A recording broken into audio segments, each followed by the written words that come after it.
Mario Lemieux. Of course, in my dreams, we had skates on. We were playing hockey. You took the puck behind the net, passed it out in front of me. I shoot, I score!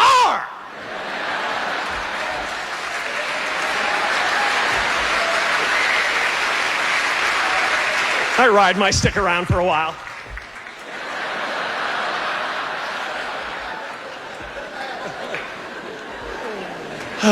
And then I realize I'm naked. And that's when the fun begins. By the way, I don't believe there should be any physical violence in hockey. But I do believe that every team should be allowed to develop nuclear weapons as a deterrent. Now that would be a melee. You know what I mean?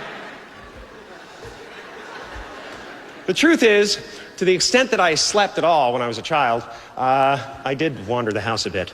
I dreamt about, what it would be like to have the freedom to do what I love, and the good fortune of being recognized for it in the country that raised me.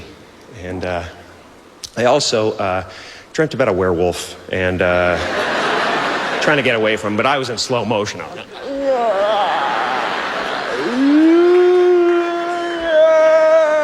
He was like that.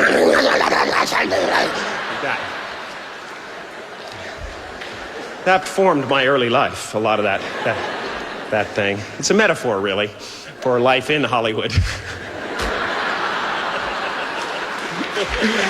Yeah.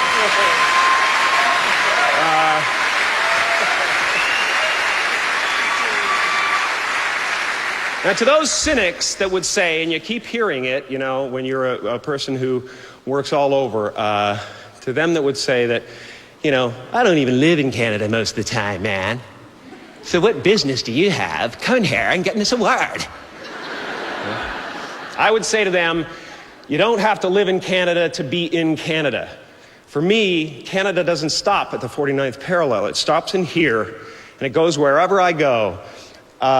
We are all ambassadors to this country. So follow your dreams. Go wherever you want to go, and don't worry about it.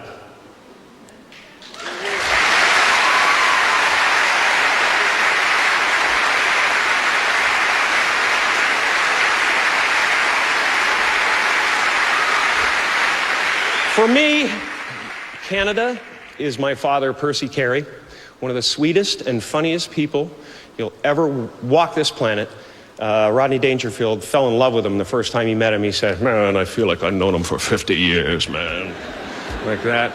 We exchanged one-liners. He'd call him on his birthday. He knew that my father was a brilliant man who had just maybe missed his train, and my father kind of got to live it with me. And he passed on shortly after I made the mask, so he did get a chance to see what I was doing, and I really thank God for that.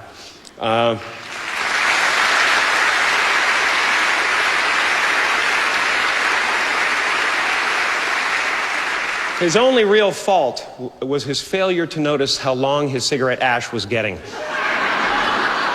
Until someone would invariably say, flick it, man.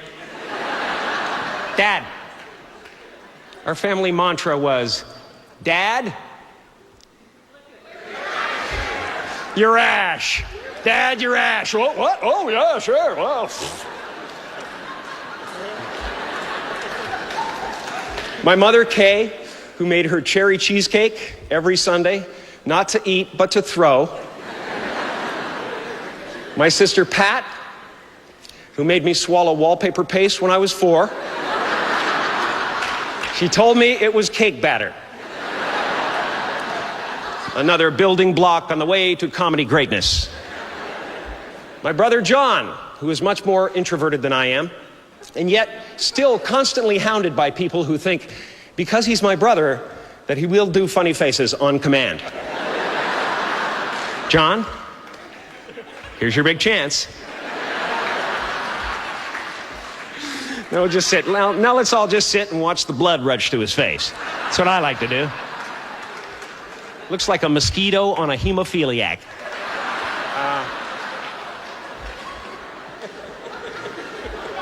My sister Rita, who sucked her thumb in front of the TV till she was 12 with her best friend Kathy Bowles, which inevitably led to her new career in broadcasting. And good luck with that, Ree. And my daughter, Jane, of course, who at times has been my tether to the earth. She really is my reason. She was raised in California, but quite proud of her Canadian roots. So much so that if it's cold outside and somebody asks her down there if she wants a sweater, she says, "No thanks, I'm Canadian."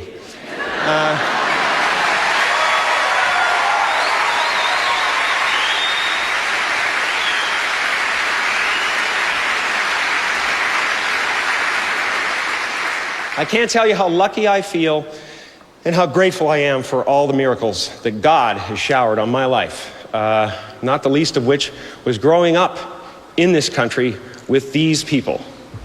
I'd like to thank Canada's Walk of Fame organization for including me among this impressive group of hosers. And let's get right down to it. We are hosers, after all. I was sure you can hide behind the directing gig and things like that, but you'll be found out sooner or later. You'll go to the gas station, you'll ask for the tumblers, you'll want them.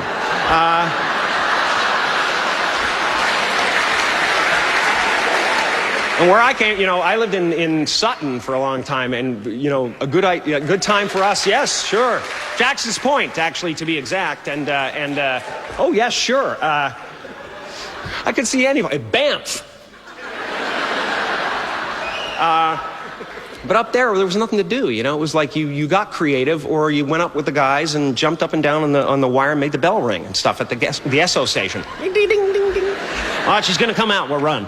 Ding, ding, ding, ding, ding. You kids win now. This is a fantastic gathering, and I was so impressed when I saw all the stars out on the walk there and all the magnificent Canadians, and I thought to myself, where is St. John de Brebeuf?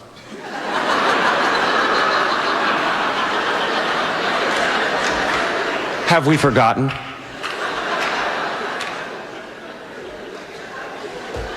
Anyway, if you open a history book, if you're a young person opening a history book in this country, if they're still around, you may get one of mine. It's the one with the little bubble that says who farted and stuff like that. That was me. You may have one of my history books. But all of the fans in this country I want to address too. You guys have been behind me 1,000% since I started. I know I have the comfort when I go on stage in this country, and from the very beginning, I had the comfort of knowing that you wanted me to do well. And I really appreciate that.